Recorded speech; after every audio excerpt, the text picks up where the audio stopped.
Hello, welcome back. I'm Statman Dave, and today we're going to be taking a look at 5 players Erik Ten Hag's Manchester United should sign in the summer. Remember to subscribe if you're new, smash that like button, but anyway, let's get this party started. It's no secret that Manchester United have to perform major surgery on their squad in Erik Ten Hag's first summer at the club, with interim manager Ralf Rangnick stating in April that they need as many as 10 signings. So without further ado, let's dive in. In his first press conference, Erik Ten Hag suggested that he envisages his Manchester United playing similar style to his Ajax teams. So we can expect something of a 4-3-3 or a double pivot that transitions to a 3-2-5 with the ball. With that considered, we can start to find players that fit the role that Ten Hag requires. First up, a new centre-back is needed. At 20 years old, Jurrien Timber would be an excellent signing. A player tutored at Ajax since 2014, Timber has a great understanding of Ten Hag's philosophy. A quick ball-playing centre-back, Timber has the profile of a modern-day centre-back. His speed and recovery pace can facilitate a high defensive line, allowing his teammates to compress the space the opposition have to play in, whilst Timber covers the space in behind or goes man-to-man. Meanwhile, in possession, he's extremely composed on the ball. He's not only a great progressive passer capable of breaking lines and finding advanced teammates with passes, but he's got the technical ability and agility to carry the ball out of defence. In fact, in the 21-22 Champions League, Timber averaged nearly 13 progressive actions per 90, which would rank him amongst the very best progressive centre-backs in Europe. The only obvious flaw about Timber is his height, standing at 5'10". The Dutch international is short for a centre-back, but don't write him off. Some of the best centre-backs in modern football, Charles Puyol, Fabio Cannavaro, Thiago Silva, to name a few, have all been under 6 foot, with the Brazilian excelling in the Premier League at 37. If his height did become a target for opposition teams, Timber could always play right back, with Ten Hag flipping the build-up so Timber would create a back 3, allowing the left back to invert into central midfield. This could be a position that Diogo Dalot adopts. João Cancelo has redefined the left back role this season for City, touching the ball more times than anyone else across Europe's top 5 leagues, and 612 more times than the next best Premier League player. Dalot could take inspiration from his compatriot, offering more of an attacking threat than Timber at right back with his creative long passing. Realistically though, Timber would mainly play at centre back, only being played at right back if facing a particularly physical centre forward like Newcastle's Chris Wood, or to cover for injuries, with Dalot playing in his natural right back position.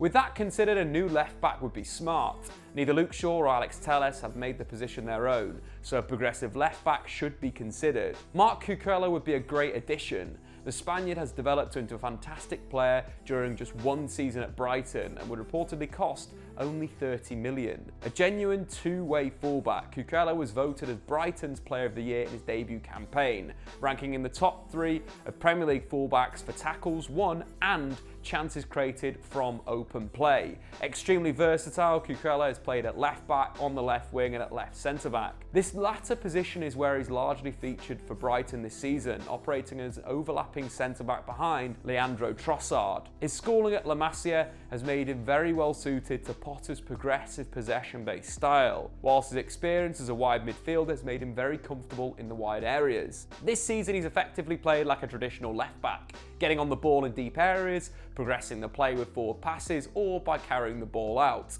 Meanwhile, in the final third, he provides attacking width through overlaps, and when in possession, he looks to send crosses into the box. Cucurella would fit perfectly into Ten Hag's style, offering the best progressive play out of all the United fullbacks while remaining defensively solid and secure. Cucurella's versatility would also allow Ten Hag to alter his system on the go. The Spaniard could tuck into a back 3 as a left centre-back, whilst he's also got the mentality and technical ability to invert into the double pivot. And if Ten Hag wanted to, Cucurella could join the attacking unit and hold the width as a nominal winger. Still only 23, Marc Cucurella wouldn't just improve the first team right now, but he's got plenty of time to get even better. Gentlemen, Father's Day is around the corner, and our friends at Manscaped are here to ensure all the father figures out there are looking good this June. Manscaped's Performance Package 4.0, which includes their signature Lawnmower 4.0, is the perfect bundle to tackle any and all old man hair from head to toe. Inside you'll also find the Weed Whacker, perfect for tackling those pesky ear and nose hairs. The Crop Reviver and the Crop Preserver are ball toner to freshen up, and an anti-chafing deodorant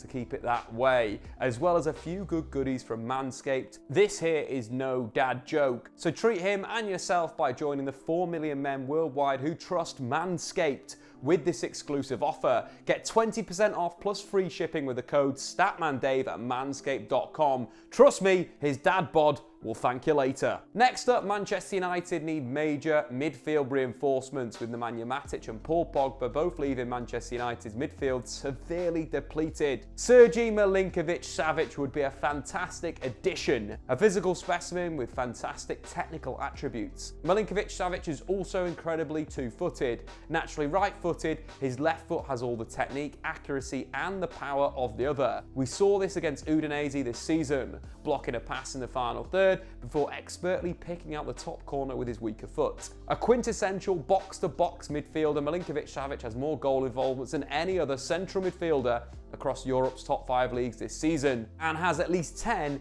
in 5 of his previous 6 Serie A seasons. Despite being a composed and very good passer of the ball, Milinkovic-Savic mainly is used as a receiver. Standing at 6'3", the Serbian international has the attributes of a target man. Because of this, he tends not to get involved in the build-up. Instead, he acts as a pass to feet or as a longer out ball, usually bringing his teammates into play with 1 or 2 touch play. Meanwhile, in the final third, Milinkovic-Savic gets himself into the penalty area. He's got fantastic off-the-ball movement, which not only sees him attack dangerous areas, but his runs are usually perfectly timed as well, so he both receives the ball on the move and he stays onside. However, he's not just a goal scorer, capable of finding defence-splitting killer passes the Serbian international can playmake. That being said, he's best alongside a natural playmaker, where it can free him up and focus on that final third play. Meanwhile, without the ball, his size and physicality make him a decent defender. He uses his frame well to screen passing lanes whilst he presses the ball, and he's got long legs which enable him to make blocks and interceptions. In fact, against Porto in the Europa League this season, he did exactly this, blocking Pepe's pass to release Ciro Immobile to race away and finish 1v1. For Ten Hag, Milinkovic-Savic would be a natural replacement for Ryan Gravenberch in his system. More physically imposing and athletic, but just as technically gifted, the Lazio man is more suited to Premier League football right now. Meanwhile, his size and aerial strength would somewhat make up for Jurrien Timber's short stature when defending set pieces. Reportedly available for £55 million, Sergej Milinkovic-Savic wouldn't just replace Pogba, but he'd be a better midfielder in Ten Hag's system. The fourth player on this list is the most important reinforcement, a defensive midfielder. A number of players have been linked to the position: Declan Rice, Kelvin Phillips, Ibrahim Sangara, and even Frankie de Jong. But the guy I think United should take a look at is Czech Decore. The 22-year-old has emerged as the standout talent in Liga this season, guiding Lens to an impressive 8th place finish. For the blood and gold, Decore has operated in a double pivot alongside Seko Fofana. Of the two, Fofana is the more attacking option, often leading Decore to protect the back three.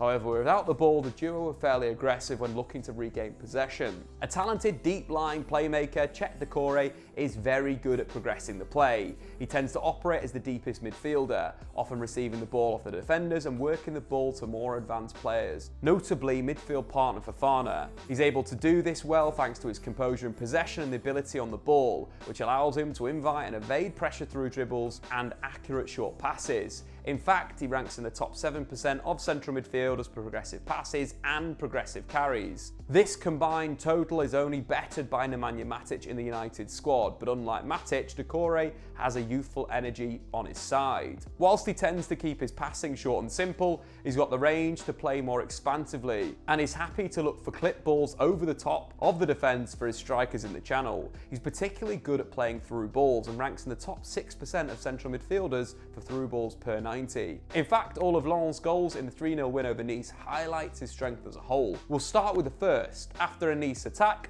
Decore is in possession on halfway. He carries right and plays it to the left, holding his position as the deepest midfielder. As Nice get back, the wing-back passes inside to Decore.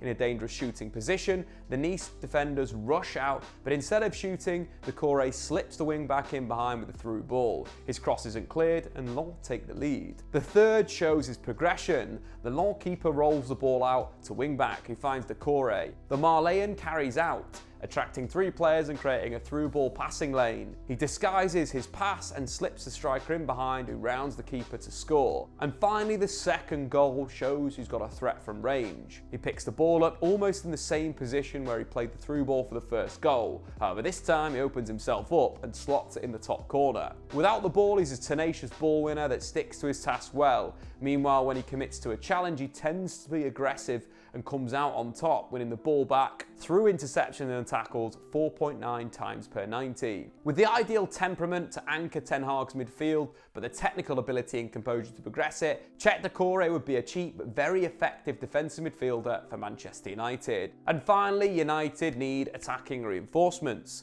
I'm torn between an inverted right winger and a centre forward. Anthony and Christopher Nkunku would be excellent additions in their own way, but I want to know which one you would sign. Get into the comments below and let me know. To me, another centre forward is more important. Cristiano Ronaldo simply can't put in the performances at playing twice a week, but also pressing wise, there's still a massive hole in United's structure that Ten Hag will have to fix. Because of this, Nkunku would be great alongside as a rotation option for the Portuguese icon. Meanwhile, Ronaldo starts and Nkunku could be shifted to the left wing or even to number 10 to accommodate both into the starting 11. Coming off the back of a truly world-class season, the Frenchman has started more games through the middle in a front two as the season has progressed. A dynamic forward, and Nkunku's days as a playmaker have made him into a very intelligent and technically gifted player. He's added finishing and goal scoring to his skill set to create a very modern day striker. Alongside his strike partner, he's very much a second striker, preferring to operate deeper than the last line. This gives him space to receive passes, control and start attacks, often carrying the ball and releasing teammates with passes. His dribbling is a real threat, either creating space for teammates that he can create for, or if the opposition drop off, taking a shot himself. In fact, this season, he's got the most shot creating actions following a carry in the Bundesliga, with 15 of them ending in a goal. In the final third, he retains the old creative side to his game, creating 2.1 chances per game for teammates, but he's also a real goal threat. His off the ball movement is fantastic. When he's not got the ball, he's constantly looking to attack the space. Nkunku is also extremely athletic, hardworking, and he knows how to press. In fact, strikers across Europe's top 5 leagues, he ranks in the top 12% for successful pressures, pressing success rate and tackles plus interceptions. As a striker for Ten Hag's system, Nkunku could operate as a false 9, dropping off the line, linking the play. He's successfully received more than 11 progressive passes per 90 this season, more than any Manchester United player, and this ability to constantly link attacks will be crucial. However, the fluidity that we've come to expect from the Dutchman's teams could see Nkunku rotating positions, notably pulling to the left wing and making runs in behind the defence. With 51 goal involvements in just 52 games for RB Leipzig this season, Manchester United would simply be signing one of the form players in the world right now who could find another gear under Erik Ten Hag. But anyway guys, what do you think? Who would you sign for Ten Hag's Manchester United? Let me know in the comments below. Of course, check out Manscaped using the code StatmanDave. But anyway, subscribe if you're new. We'll see you soon. Thanks for watching. If you've enjoyed this video, why not check out some more content on the Statman Dave YouTube channel.